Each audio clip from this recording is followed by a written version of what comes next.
Dans le cadre de l'occupation du Grand Théâtre de Dijon, nous avons fait un appel à témoignages afin d'évoquer les difficultés rencontrées par chacun des participants dans ce contexte de crise sanitaire et politique, mais aussi leur vision de cette dernière.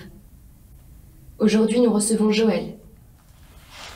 Bonjour Joël. Bonjour Carlotta. Est-ce que tu peux te présenter succinctement? Donc Joël, je suis comédienne et metteuse en scène amateur.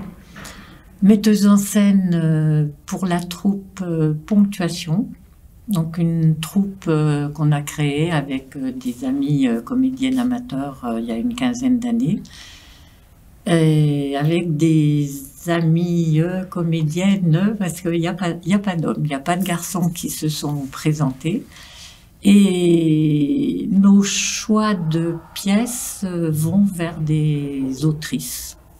Et c'est pas une volonté d'affirmer notre féminisme, mais le hasard fait que quand on cherche une pièce, on lit, celle-ci plaît à tout le monde et c'est une autrice et pas un auteur.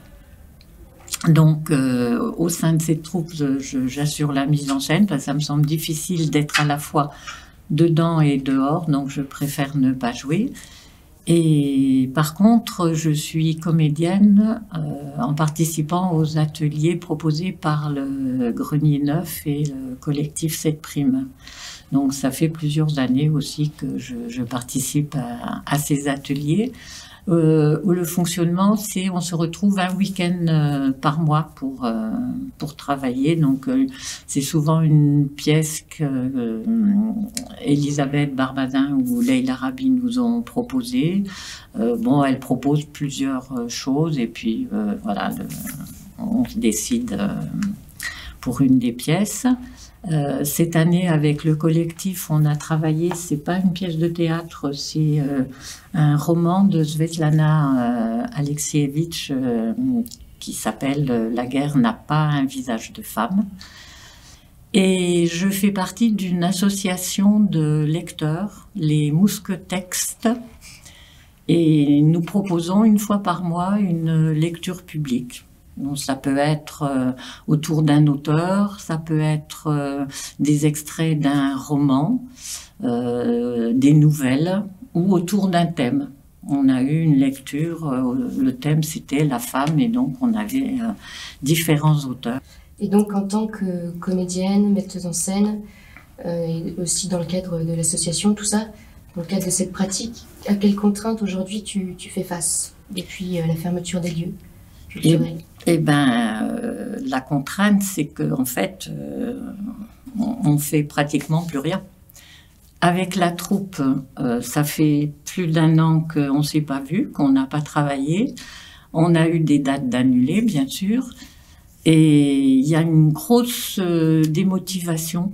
Je sens que si on veut redémarrer, il va falloir redynamiser les troupes, trouver quelque chose, je ne sais pas, pour relancer l'intérêt. Et là, on doit jouer au Bistrot de la Seine le 20 mai, une pièce qu'on n'a pas jouée depuis un petit moment. Donc on se dit, le 20 mai, il y a peu de chances que ça rouvre, mais en même temps, s'il y a une infime chance, on ne peut pas prendre le risque de ne pas répéter, de se dire « Ah ben, flûte, c'est dommage, on pourrait jouer et on n'est pas prêt ». Et on n'a pas de lieu pour répéter, parce qu'on travaille, on répète à la maison Maladière et elle est fermée. C'est ouvert pour le social, mais c'est fermé pour le culturel. Avec le collectif 7 Prime, on a eu la chance de pouvoir jouer juste avant le 2e confinement. On a joué fin octobre, donc voilà. Et là, c'est pareil, on doit jouer à la maison Maladière le 28 mai. Mais c'est, voilà, gros point d'interrogation. Vous êtes plongée dans une véritable incertitude. Et en tant que spectatrice, j'imagine que la frustration est la même? Oui, la frustration, elle est aussi en tant que spectatrice, parce que j'ai un abonnement au théâtre, je vais beaucoup au théâtre, je vais à des expositions aussi. Là, je me fais des petits séjours à Paris régulièrement avec un programme théâtre, expo. Bon, ben, ça fait, oui, ben, depuis février que je ne suis pas allée. J'étais allée à Paris pour me balader dans les rues avec un masque. Bon, ça, je vois pas trop l'intérêt. Et puis, je vais beaucoup au cinéma aussi, et ben là, il y a rien. Alors, le cinéma, on peut dire, bah, tu te prends un DVD, tu te mets dans ton canapé, et puis tu peux le regarder, mais c'est pas pareil.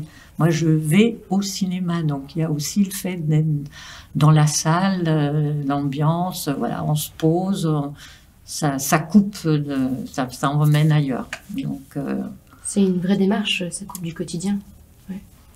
Oui, voilà, pour moi, c'est pas la même chose de regarder un film à la télé et d'aller le regarder.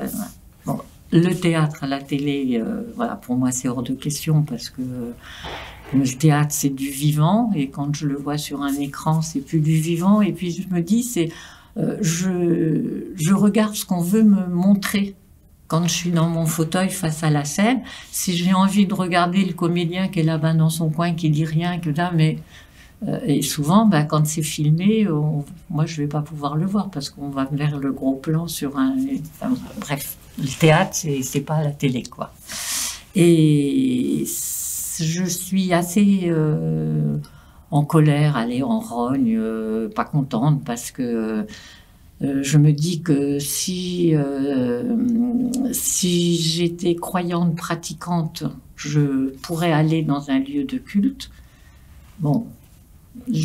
Moi, le théâtre, le cinéma, les expositions, c'est un moteur pour moi. Ben oui, ben, je n'y ai pas droit. Et je dis, ben pourquoi? Donc ça fait partie vraiment de tes interrogations, quoi. Oui, ouais. Je comprends pas. Je comprends pas. En octobre, quand les théâtres étaient ouverts, moi, je suis allée...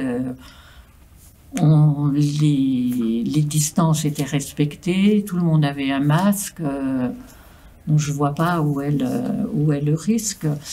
Au cinéma, je vais beaucoup à l'Eldorado, les portes étaient ouvertes, ce n'était pas nous qui ouvrions les portes, donc les portes étaient ouvertes, c'était les employés de l'Eldo qui venaient, qui refermaient, donc on était là, on arrivait, on était assis dans son fauteuil, masqués, tous dans la même direction.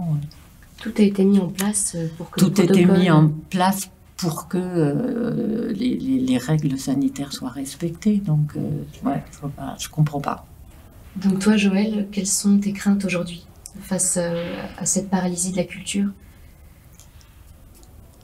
Ben, les craintes que j'ai, c'est par rapport aux compagnies je pense qu'il peut y avoir des compagnies qui vont disparaître. Là, par compagnie professionnelle qui vont être en difficulté financière.